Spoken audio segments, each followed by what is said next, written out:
নমস্কাৰ বন্ধু বান্ধৱীসকল মই আলমে আপোনালোকৰ মাজত লৈ আহিছোঁ আজি এক নতুন ভিডিঅ' 2020ৰ ভোটাৰ লিষ্ট অনলাইন যোগে কেনেকৈ আপোনালোকে উলিয়াব বা চাব পাৰিব তাকে লৈ আজি আমি আলোচনা কৰিম তো জানিবৰ বাবে সম্পূৰ্ণ ভিডিঅ'টো চাওঁ আহক তো ভিডিঅ'টো আৰম্ভ কৰাৰ আগতে আৰু এটা কথা কৈছোঁ ভিডিঅ'টো চাই যদি ভাল লাগে লাইক কমেণ্ট আৰু শ্বেয়াৰ কৰিব লগতে মোৰ চেনেলটো ছাবস্ক্ৰাইব কৰিব আপোনালোকে মোৰ ডিছক্ৰিপশ্যনত দিয়া আছে লিংকটো তাৰ পৰা যাই আপোনালোকে অতি সহজে চাব পাৰিব তো বলক ভিডিঅ'টো আৰম্ভ কৰোঁ তো বন্ধুসকল পোনপ্ৰথমে যাব লাগিব যিকোনো ব্ৰাউজাৰত মই ক্ৰম ব্ৰাউজাৰ ওপেন কৰি লৈছোঁ লোৱাৰ পিছত ইয়াতে গুগলত আপোনালোকে সাৰ্চ কৰিব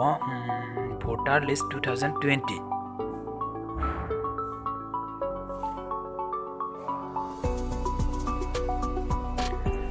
সাৰ্চ কৰাৰ পিছত আপোনালোকৰ মাজত এনেকুৱা এটা পেজ আহি যাব ইয়াতে আপোনালোকে দেখা পাইছে চিফ ইলেক্টৰ অফিচাৰ আসাম তো এতিয়াত আপোনালোকে ক্লিক কৰিব ক্লিক কৰাৰ পিছত আপোনালোকৰ মাজত এনেকুৱা আৰু এটা পেজ আহি যাব তো ইয়াতে আপোনালোকে চাইছে 3 নম্বৰটো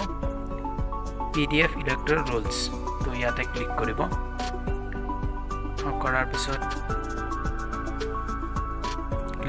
ফাইনেল এটা পেজ আহি যাব ইয়াতে আপোনালোকে চাইছে আপোনালোকক কি দিব লাগিব ওপৰটো আছে সিলেক্ট ডিস্ট্ৰিক্ট তলৰটো আছে সিলেক্ট LSC মানে আপোনাৰ যেটো সমষ্টি তলত এটা আছে সিলেক্ট পলিং ষ্টেচন আপোনাৰ ভোট কেন্দ্ৰ তো মাদাৰ্স ৰুল এটো বাৰু নালাগে তাৰ পিছত ক্যাপচাৰ কোডটো আপোনালোকে বহাই দিব হয়তো বেলেগ আহিব আপোনালোকৰ তো মই বহাই দি আছো ইয়াৰ পিছত ইয়াতে চাব ক্যাপচাৰ কোডটো মই বহাই দি আছো 44 + 4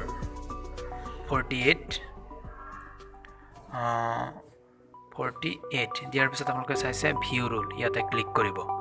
কৰাৰ পিছত আপোনালোকৰ মাজত ফাইনেলি পেজ আহি গৈছে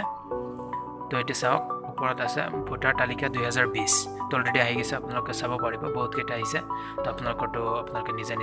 সিলেক্ট কৰি ল'ব তো ইয়াতে চাইছে বহুত কেইটা আহি গৈছে তো বন্ধুসকল আজিৰ ভিডিঅ' এইখিনিলৈ তো ধন্যবাদ